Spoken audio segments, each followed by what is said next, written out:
Hello, everyone. I am the host of The Right People, Right Places, Raul Mendoza, coming to you here with Ahmet. And I am so excited to have Ahmet on here on the Right People, Right Places podcast. Today, we're going to press some motivational buttons and get to know what actually makes people tick.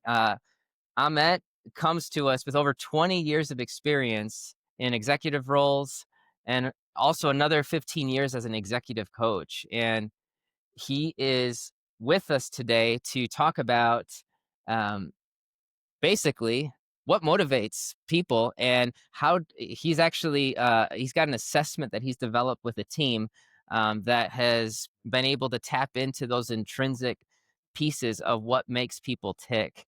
And he's here to talk to us about his experiences, his stories, and he's also a Vistage member. He's a Vistage chair actually in Belgium. And we are both very fond of Vistage. I myself am a part of a Vistage group, CEO group here in Milwaukee, Wisconsin, in the Midwest, and it's a game changer. So here's somebody that loves helping and coaching leaders to not only take themselves to the next level, but also take their businesses and teams to the next level. But in order to do that, we have to understand what motivates them and what uh, makes them tick. And so I'm very excited to have Ahmet on. Ahmet, thank you so much for taking the time to be on the podcast today. Thank you very much, Raul. I'm delighted to be here, and I'm always very keen to talk about motivation. That's my subject.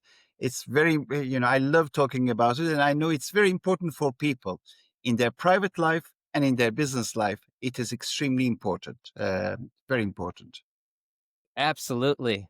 Well, let's kick into the story of, what motivated you to get into the work that you do. I always appreciate the work of Vistage Chairs, and I think it would be great for our audience to hear before we dive in and kind of pull back the layers of the onion on your solution and what brought you to the place of developing this wonderful assessment and tool. I kind of want to pull back the layers and find out who is the man behind the curtain here that came up with it. So would love for you to kind of take some time and share a little bit about your story and your background and what kind of led you to where you're at today. Thank you very much. No, you know, it sort of built up. I didn't sort of wake up one day and I said, I now Eureka! I want to talk about motivations and research about motivation. Little by little, I realized how important it was. Um, Mm, I want to share a story in a very short way. When I was about 35, I was responsible from the warehouse for spare parts for aircraft in the Brussels airport. It is one of the mm-hmm, biggest airports in Europe. And one night there was a fire, and our whole warehouse was burnt down. And we had given up. We were so demotivated. We were crying. We saying, "Oh no, God, it is gone. We will never be able to do it again." And then my boss came to me and said, "Ahmed, tomorrow, tens of thousands of people will come to this airport. Some will probably will go for a last chance to see their mother who is dying, maybe mm, for a honeymoon, maybe someone who spared the money for whole full year for a vacation, uh, and we will have lots of unhappy people." And he could have touched me with a magic wand and just said, it suddenly turned my motivation on, that he had found my motivation button. uh, and mm, what we did, we found an empty hangar, a little warehouse. People drove to the nearby airports, Amsterdam, Frankfurt. Paris is about like 2-3 hours from Brussels. One guy who knew how to fly planes took a plane and flew to Madrid, so that until the morning, we have got some of the basic spare parts, so that the planes can come and go from the airport. And that mm-hmm, day, not a single aircraft was left on the ground. So when you are motivated, you and your team is motivated, you can mm, do wonders. but I also can share you, and I will not, occasions where the team was so demotivated about something that didn't want to lift the finger. So little by little, I started to realize, oh my God, this motivation thing may be more important than sometimes we give credit to it. Um, Mm. eh, you know, you did in the introduction. You said that uh, I had a career in the corporates for about over 20 years, and when I Mhm. switched to being a coach, um, I was a group president. I had five CEOs reporting to me. I had a floor in a skyscraper with two secretaries and a driver's downstairs. But I was so unhappy. I was not Mm. motivated.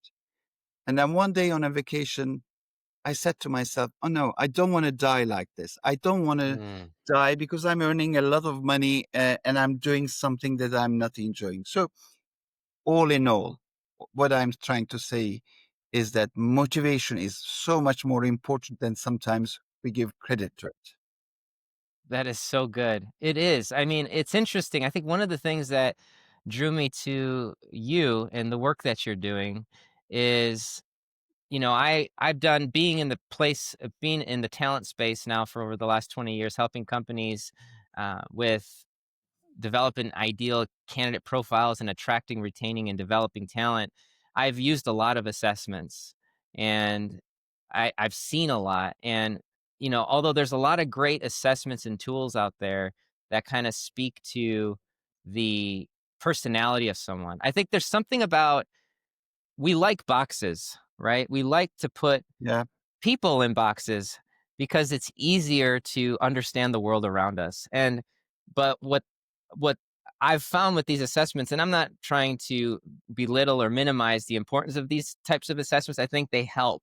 They provide a language for people to talk about talent. But I think there's so much more to humanity than just the profile that they are. And personality as well changes over time. And the truth is, people will do things of extraordinary, will go to extraordinary feats if they tap into that intrinsic motivation, like in the example you gave with that story. And you'll do things that are outside of your personality. And if you could tap into that and understand someone's personality and really position someone in a role where they're able to tap into that intrinsic motivation and they're functioning with their gifts and talents, that's a tremendous combination. it is because, we always associate motivation with the performance at work, which is Hmm. very correct. But it's also important for convincing other people. I mean, I can come up with arguments to convince you about something which doesn't touch your motivation button, and you will not listen to me. And then I Mm. will find this right argument, and then boom, the magic door opens, and you will say, "Oh, Ahmed, tell me more about it." So it is important in communication. It is important when we are buying things. It is important with regards to whether we are seen as a leadership material or not. So, motivation Hmm. actually touches many other areas in our life. Just to give, not to only talk about business. I mean, my son had some problems with regards to studying, Hmm. and what we did is that my son did a test, and my ex-wife did a test, and we compared the two tests, and we realized why every time my ex-wife was telling her you should be studying, he was demotivated, because that is Hmm. absolutely the thing that turns him off. So you can use it. Understanding motivation will be also useful for your relationship with your kids, with your loved ones, and other people as well. I love it. Absolutely love it. Yeah, we're more than just the work that we do, and our personal life plays into these things. And what motivates us personally spills into what motivates us in the workplace and in the work that we do. And how do we, I think for, I would say the last decade now, we've been trying to understand that. Organizations have been trying to tap into that. And it's it's been very experimental. And I think what we have here is in this tool, which it was so great to be able to take this assessment. And just for our audience, I just want to let you know we're going to go ahead and put a link to this podcast episode in the comments get wherever you see this, to go ahead and take it. And you can go ahead and sign up for it and take it, and it's fantastic. Um, so yeah. But anyway, I what I wanted to say with that is, just to kind of dive in a little bit more about this idea of, I think to understand motivation, you have to also understand what are the red flags, in terms, even just looking at teams. I'm kind of curious to get your perspective here. How do leaders know when their teams are motivated, and what are the red flags that they're not? Okay, so if I understand well the question, I can tell you. I mean, when you see a team where there is a lot of internal disputes, people criticizing other teammates, uh, definitely there is lack of motivation. Hmm.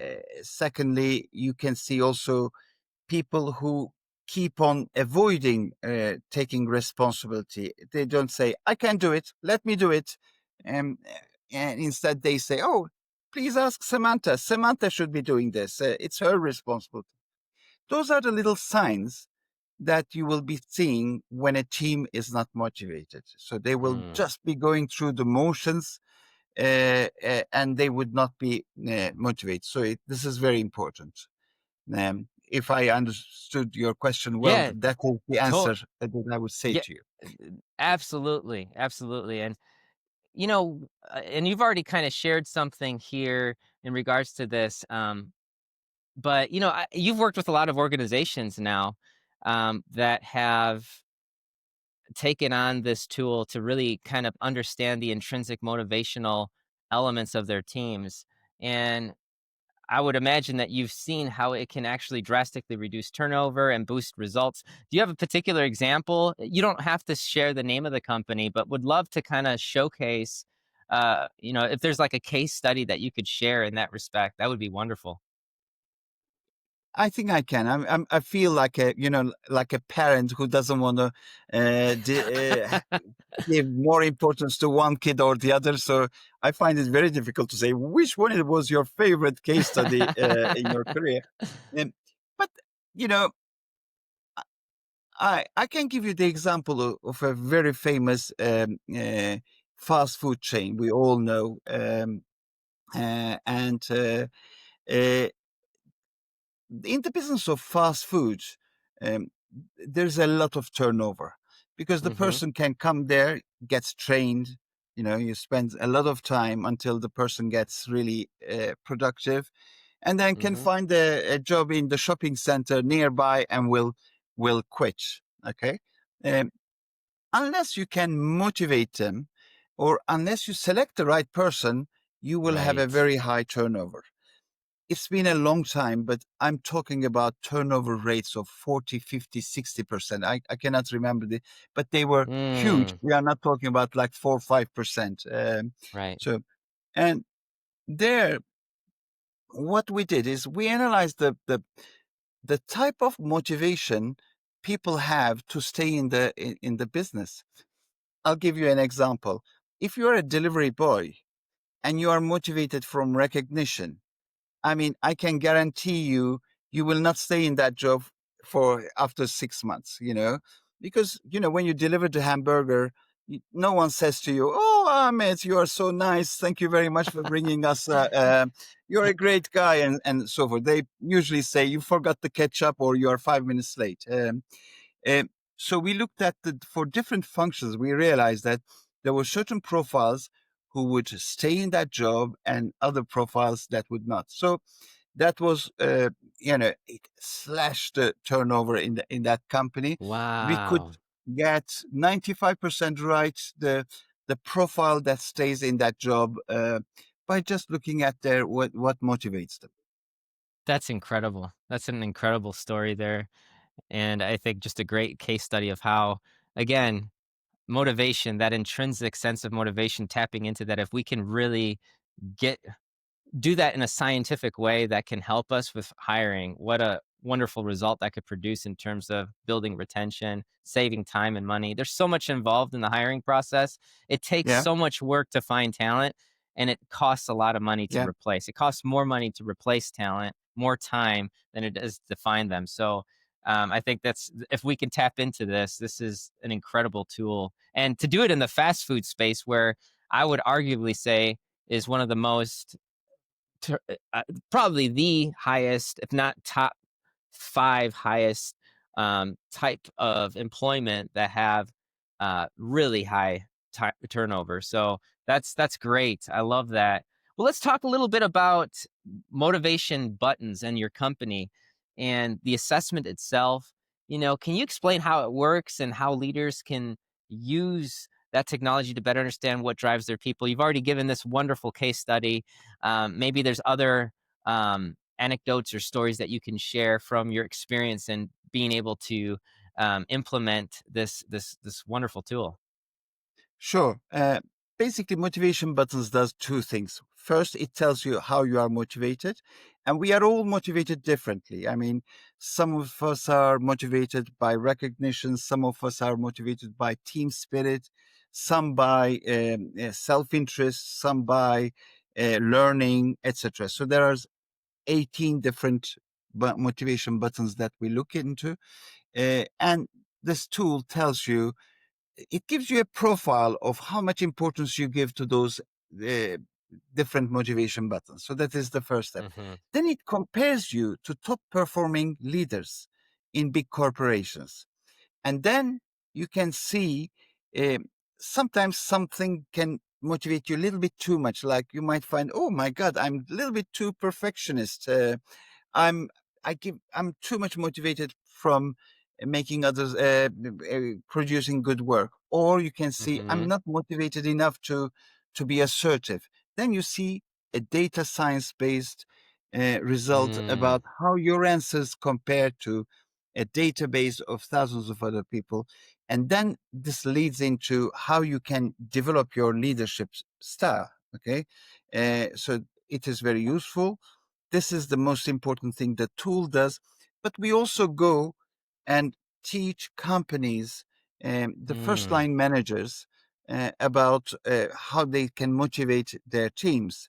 Because when I first became a manager, and that I must have been about like 32 or something, you know, I had a team of 190 people in a warehouse, and I had no training about how to motivate them. So Hmm. well, what did I do? I sort of guessed it. I said, the way I am motivated, these 190 people must be motivated the same way. And I was not motivated by recognition, by but I liked reaching objectives and all sorts of other things. Well, a little percentage of the people liked it, but a large percentage didn't. Some wanted something else. Some wanted something else. So, um, it is very important that the managers learn, first time managers learn that uh, people are motivated in a different way. There are Hmm. no rights or wrongs about it. Yep. Okay, you might not be motivated by recognition, but someone in your team might like it, and there's nothing wrong about it. And that can be taught.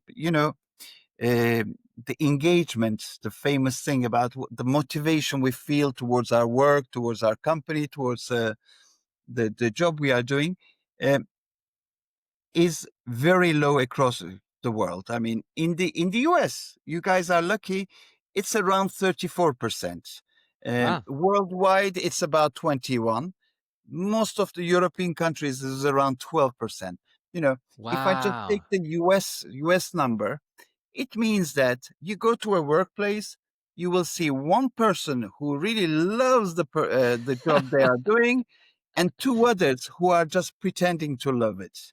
Uh, uh, and it is important, Yes, it absolutely is. According to Gallup, your performance, if you're engaged, if you love your work, if you are motivated about it, your performance boosts by, you've got 27% more chance to be a top performer. and listen to this, 59% less chance to look for another job. So Wow. if you're not motivated, you keep on looking at, go on LinkedIn and looking at job opportunities and everything. And it's a bad thing. I mean, you've got unhappy people, bad performing teams, and wasted money. Right. Absolutely. Wow. I I'm just kind of, when you said 59% higher Yeah, performance, that definitely got my attention. I mean, that's incredible. I mean, and even just the stats that you provided across the globe, various levels of motivation. I think that's important data to consider. And it's not surprising though, if you think about it. Most people um, don't like what they're doing. It's just the true. Even for yourself, you've reached the heights. This is personal. You reached yeah, the heights of corporate America, and here you are realizing, "Gosh, I'm miserable." And yes, this is the thing that's interesting about motivation, I think, and you've already kind of tapped into this, but it's interesting. Motivation is not only just about the talent set, it's personal. There's this weaving of personal and professional that, and I think so many other assessments, they try to tap into the professional, and yeah, try to gauge aptitude. And this kind of really tries to understand more of that data behind the scenes of what, the person, who are they? Even into understanding, what you're saying here with some of the case studies as well, which, you're tapping into this idea of culture, which I think is incredible. You know, it's interesting to look at a culture and understand what's a trending motivational theme, and building your strategies around that. absolutely. Of course, I led teams, multinational teams. I was the European logistics director for Mattel. So it covered like something like 25 countries, my teams and similar teams like that. So you realize that when you speak to a British guy who says, yes, I will do this job, and you speak to a Spanish guy who says, yes, I understand what you are saying, and a German person, it's completely different. Even the communication doesn't mean what it says it means. So culture changes. In what motivates you changes from one culture to other.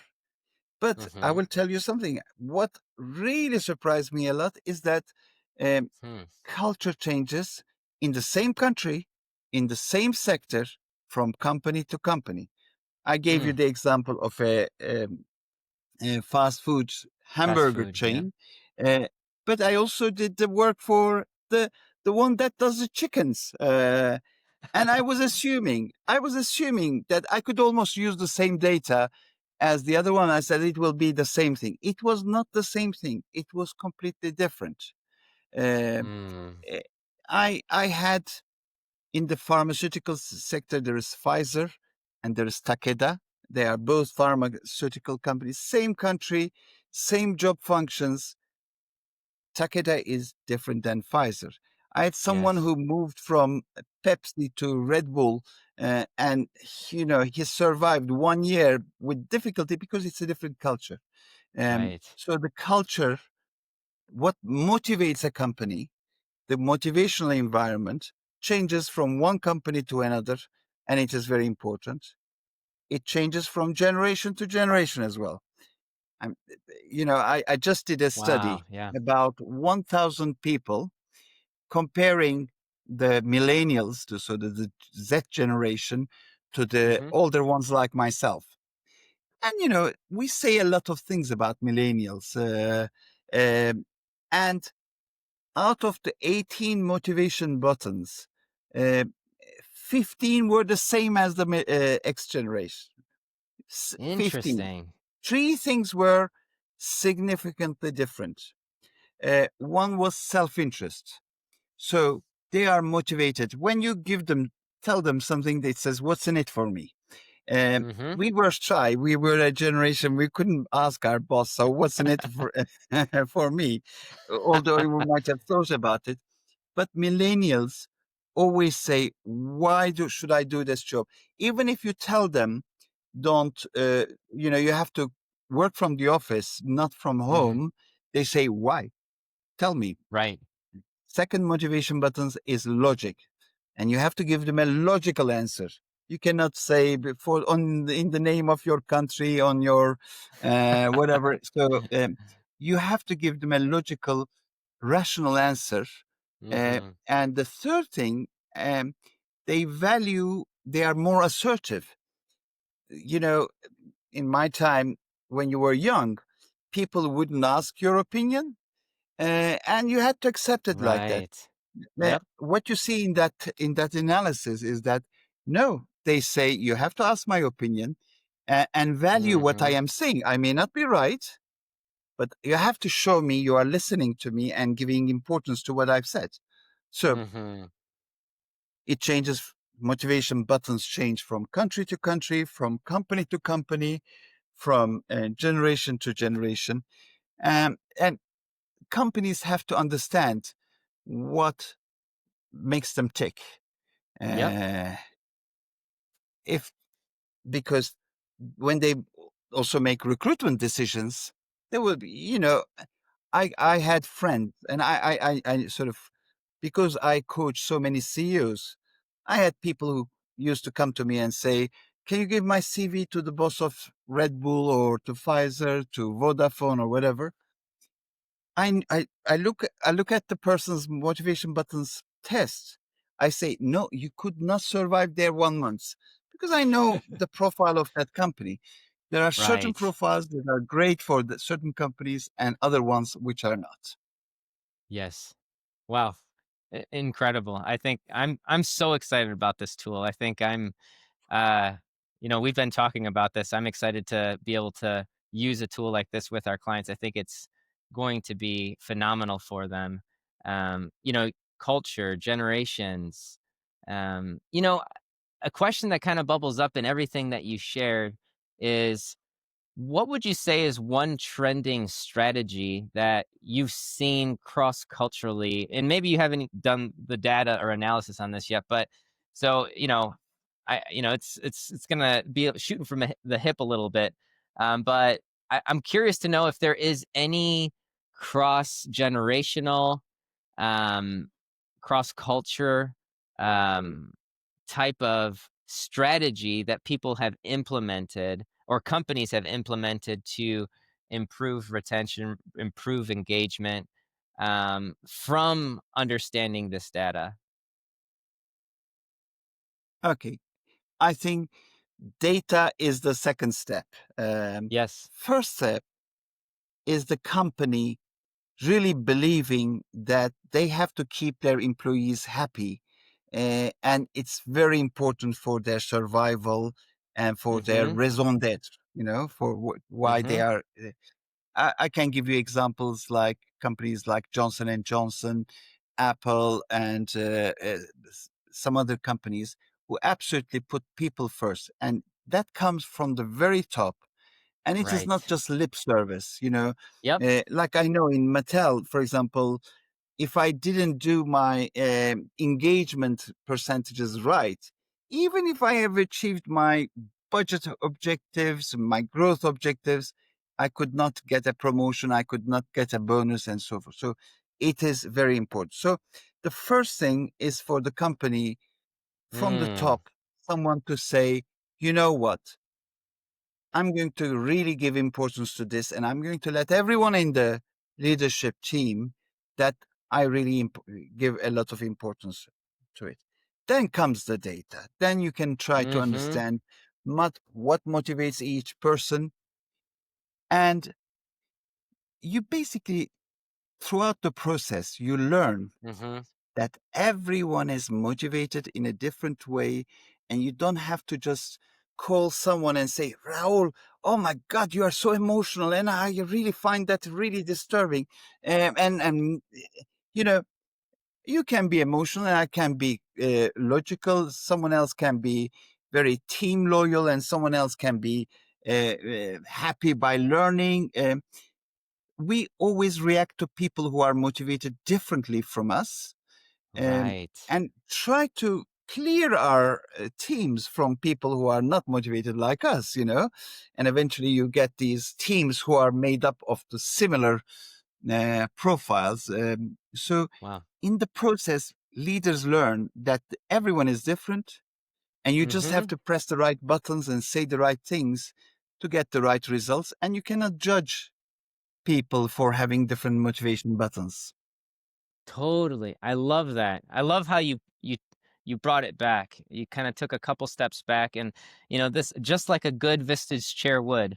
Let's take a step back, and let's get to the heart of the matter. And the heart of the matter is that a company has to care about it. And who's the company? Who's the leader of the company? The CEO, the leadership team. It starts with the CEO. It starts with that C-suite. They are if it's not a objective and something that they're really caring about, then it's not really, and it's not a part of their culture that they're building, then it's not going to be prioritized in the same way. The data doesn't matter at that point. It's an issue of principle. It's an issue of, this is culturally what we do as a company. And so, let's talk about that a little bit. Your work as a Vistage chair, how uh, do you find, well, let me ask this. Do you find that I had to correct you. I was a Vista chair. I'm not that's right, anymore a that's Vista right. chair. That's right. That's right. Yes, Thank you for that. But once a Vista chair, always a Vista chair in my book. So, exactly. so just to say, with the CEOs that you've coached over the years, um, what would you say? Would you say that most CEOs were aware of the things that really motivated them? No, absolutely not. Mm-hmm. Absolutely not. Um, you know, if they knew, like, I'll give you. I apologize for my dog barking. That's okay. So I have to throw Hey, pup. a can of Coke to my dog so that he stops barking. That's what Um, motivates him. That's what motivates your dog, the Coke can. There you go. absolutely. It's motivated from defending the house like it was like fortress. So Love it's it. one is a Jack Russell, so very defensive of the territory. Um, uh, what was I saying? I have completely forgotten. That's Wow. okay. That's okay. I could absolutely help with that. I was just asking the question about your in your work Ah, right. as a coach Did to the leaders CEOs. Yeah. know? Yeah. No. Yes. If they knew it, uh, now, first thing is knowing is not the answer. Y- And I'm Mm. referring to those assessment reports where you say, oh, yes, this is me, exactly me. Unless that report leads to a change of behavior and a change of awareness, that report or that coaching is completely useless. Oh, So, that's so good. Can you repeat that one uh, more time? Actually, that's really good. unless a coaching or an assessment leads to a behavioral change or a change in awareness, it's completely useless. The whole Hmm. purpose is not to be able to say, how well I guess, Raul, your personality. No, this is not it. Um, so, like, for example, I gave too much importance to making other people happy. That was my motivation buttons. I knew Mm-hmm. I was overdoing it. I looked at my test. I was overdoing it by 60% compared to other Wow. ones. Oh my God. That sort of brought the message home. I said, I might be a little bit exaggerating too much. But that in itself is not enough. Then I had to change some behavior, etc. So Yeah. what we try to do in the coaching and the reporting is Mm. lead the person not only to realize what they are doing differently from other people, but Mm-hmm. also do something different, behave in a different way. Absolutely. Oh So, gosh, that's so good. So good. I love very it. important. Very It important. is so important. I Um, think that's, oh, go ahead. Keep going. well, we often think that we are made like this, like I'm a true logical person. I cannot deal with emotions, or oh, I'm a very nice person. I cannot go into conflict. We always actually put into boxes ourselves as well. But I Mm-hmm. promised you, I promise you, I am not the same person I was when I was 18, when I was 35, when I was 50, and now I'm 63, by the way. So we do change. We don't realize what potential of change we all have within us. But someone often needs to help us realize what we are doing well. And well is defined as what will make us happy. If Mm. that person helped you find that out as a leader or in your personal life, then we have this tremendous capacity to change. Wonderfully said. Holy cow. My mind's going a million miles an hour with everything that you just said, and my heart, both things. I think So nice. that is Thank you I very much, think that, Raul. yeah, I just think what you just expressed there, um, is what people need to hear, I think, when it comes to this. And that's why I'm so excited about this tool because, I can kind of see this. Well, let me ask this. How often would you say that, based on your data and what you've seen with this assessment, how often should a leader take his teams through something like this before, would you say every 5 years to assess this, Uh, or once a year? no, once a year would be too frequent. Mm-hmm. I would think, but I would say once Mm-hmm. every couple of years would be good. Yep. And once every couple of years would be very good. Then you can also see how much you have changed over the 2 years as well, because Right. then you can see the change as well. Um, but the moment the leader has taken the team to this process, not only individuals find out what they are, but also they understand what motivates Mm-hmm. and demotivates and annoys other people in the team.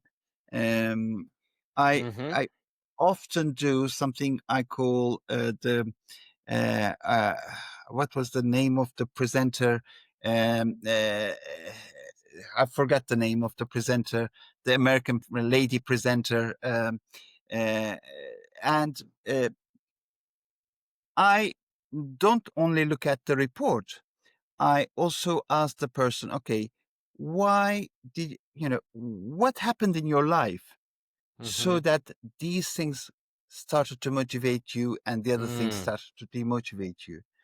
And you Mm-hmm. would be so much surprised to find out the story behind the behavior. Mm-hmm. um, and I have had companies where they sort of cried, they hugged each other. People who found someone very annoying, they understood why the person was so annoying, behaving in that annoying way.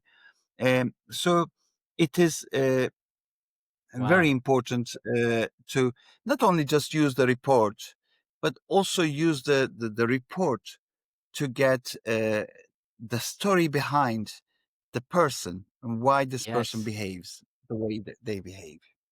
Oh, I love that. Yeah, it's 'Cause not only about position, but, empathy as leaders, right? We have to be able to empathize, and how do we why are people motivated to do the things that they do? Again, this is why motivation is personal and professional, like you're saying. Absolutely, absolutely. And we if we overdo something, there's usually a story behind it. There's a story behind it, Mhm. something that happened to your life. I mean, I remember this guy in the pharmaceutical company said, and all his colleagues were shocked because they didn't know about it. He said, my father was a drug dealer and he spent most of his time in prison. I was taken care of by my grandmother, etc. So, and he tells the story about why he became the way he became. I think he was very strict about Wow. applying rules and being fair and not doing anything wrong. And he said, "This is why my family was wrecked with what happened to with my father, and therefore it is very important. I know I exaggerated, but this is the reason." And I Mm. promise you, the reaction of the team was so understanding and tolerant and so forth. So because they know the story behind. I love that. Absolutely love that. Wow. Yeah, what a wonderful tool. What a wonderful story of how what this can do for even bringing teams together. There's not only there is the awareness dynamic, which I think most assessments create awareness, but that's where it ends. And I think this is where I really like motivational buttons, because it goes beyond the awareness into the personal. And just imagine having a team session where you're talking about the profiles and the buttons and the differences, and getting into kind of peeling back the layers and finding out, okay, how did this happen? Not that we're psychoanalyzing, but there's a story behind those those behaviors. And it's it's great to be able to understand that. I think it brings a bonding dynamic to a team that I don't think could otherwise happen, because again, motivation is personal. It's not just professional. So absolutely love what you're saying there. Um, Man, I could go in so many different directions here, but I think um, and I'm so excited. I'm so excited personally to I was just talking to my wife actually about this assessment, and she's like, I want to take it, and I'm even thinking with my Vistage group, I think it would be great for my Vistage group to take this assessment, um, to be able to understand themselves and how they are motivated. And I think it could really lead to some really, eye-opening conversations, and also understanding of behaviors that could lead to transformation. You can't transform if you don't know what are the issues, right? At Exactly. play. So Without the that's data, it is the same in a coaching situation as well. Someone comes and sits in front of you and says, I'm mistreated by my boss. I don't receive any recognition. But that is the perspective of the person. It mm-hmm, may be right, it may be wrong. Now, the coach can behave like a police person, inspector, and try to ask some do some cross questioning to see whether uh, it is really true or not. But with motivation buttons, you see the facts. You immediately see whether the person is too much in need of recognition and respect compared to all the other people, or whether there seems to be really an issue. So mm-hmm. facts is very important. Data plus humanity. It's very important. Love it. I love that equation. Well, as we kind of wrap up this conversation, I just want to um, ask one more question here. It might lead to a couple more, but we'll see. But it's just, when we think about the future outlook, and you've already touched into generations and the workforce and expectations. I think you've already beautifully touched into that, so we won't go into that. But if you could, um, leave CEOs and HR leaders with one piece of advice on motivation, what would that be? um, that's a tough question, but I will say my answer. The the answer that comes immediately to my mind is love your people. I have been Mm, in very senior positions in companies. I have had colleagues. I had coached people, and sometimes we focus so much on performance, so much on numbers, so much on this and the other.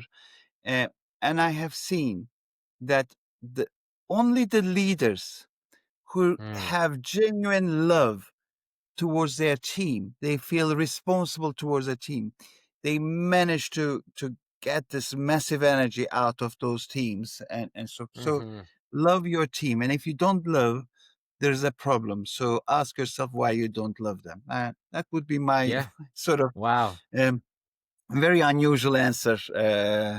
You would I be love it. surprised how many people just do it because it is their position. They are CEO, CFO, CMO, and they have to do certain things without having this single drop of love towards the people they are serving.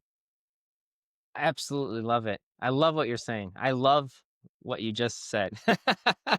And I think that's fantastic. I think, it's interesting, just to kind of comment on that briefly. I think I think a lot of the times we can think of love as a sentiment, as an emotion. But I think it actually expresses itself in an action, right? And it's typically sacrificial, and it costs a leader to love, because they have to. It's not about the convenience. It's not about just the result. It's about the person. And when you really appreciate the person and what makes them tick and what motivates them and know their personal story, um, that you want to tap into those things. You want to figure that out, and I think, and if it's just about, people aren't machines, right? They're people with complex blend of emotions, thinking, and man, I think it's what you just said is very countercultural, and very, like, Yeah, could be taken as, that sounds, you know, that can seemingly sound fluffy, but it's not actually. What you're saying is very it powerful, is not. because it's, if when we really love someone, it costs us something. And as a leader, it's not about us, it's about people, right? So, Indeed. oh, it's so good. How I'll give you, it also changes the way we behave when they make mistakes or they are not really up to scratch and so forth. Yeah, here I will give an example from my private life. I've got two sons, and one day I went home and my wife says, Ahmet, Jamie is bringing from home lots of bottles. I don't know what he's doing with it. And so in the evening, I had a chat with my son, and then he started to say, Dad, don't tell mom. Uh, Me and my friends, we are making Molotov cocktails, and we go to the woods, and someone has got a gun, and then we shoot the bottles, and they explode. If you don't feel that love, you immediately say this is wrong, etc. And then very quickly I say at the back of my mind, I say, I should not lose him. I should not make him Mm. hide things. And I say, oh, Jamie, this sounds extremely exciting. What a lovely, in the forest, you are shooting the Molotov cocktails. And I'm saying, oh my God. And with a nice conversation, I edged him to think, oh my God, I think that I was doing something stupid.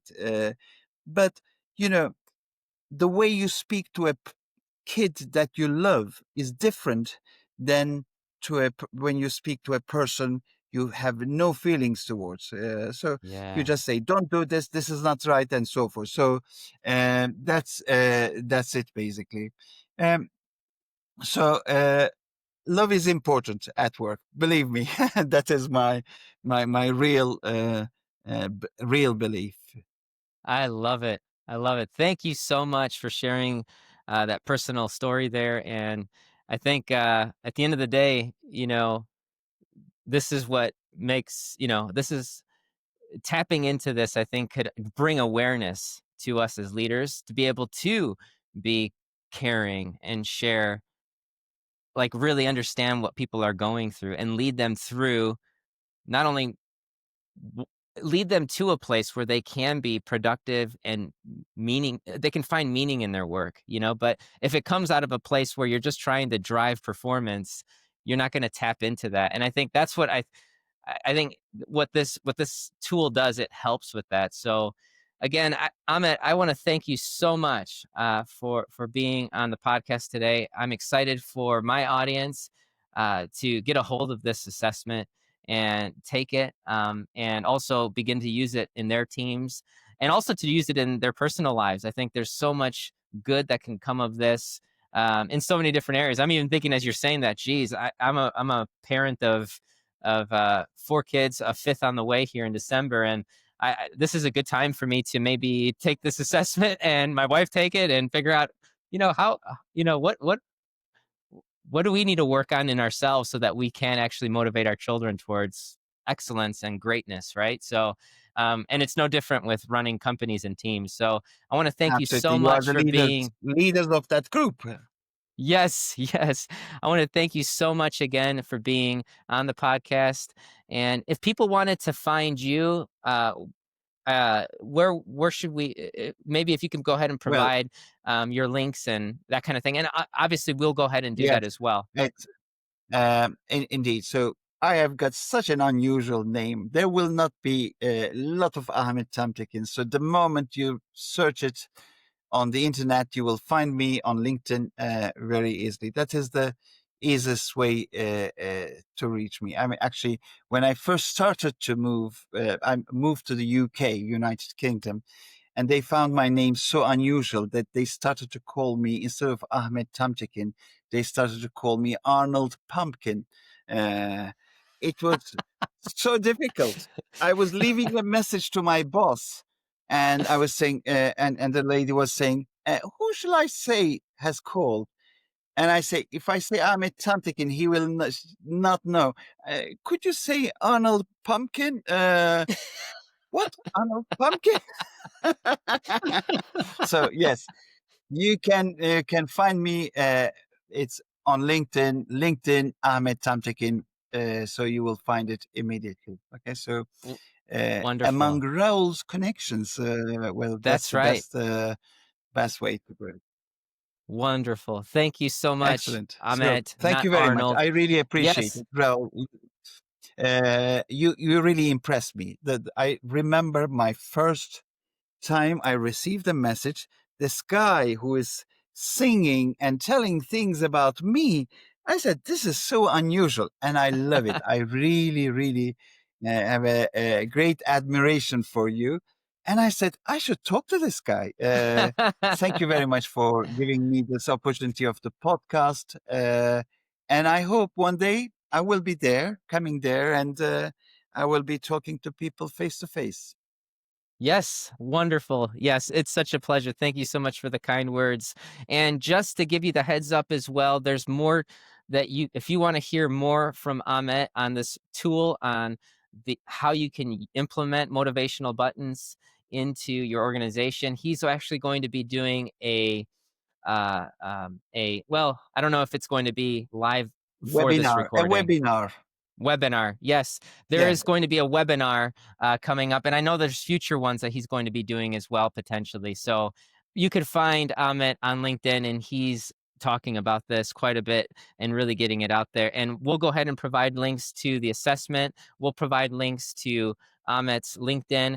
And if you've enjoyed this podcast episode and would like to hear more episodes like this from myself, and Right People, Right Places podcast, go ahead and click the subscribe button where we have the video and audio on YouTube.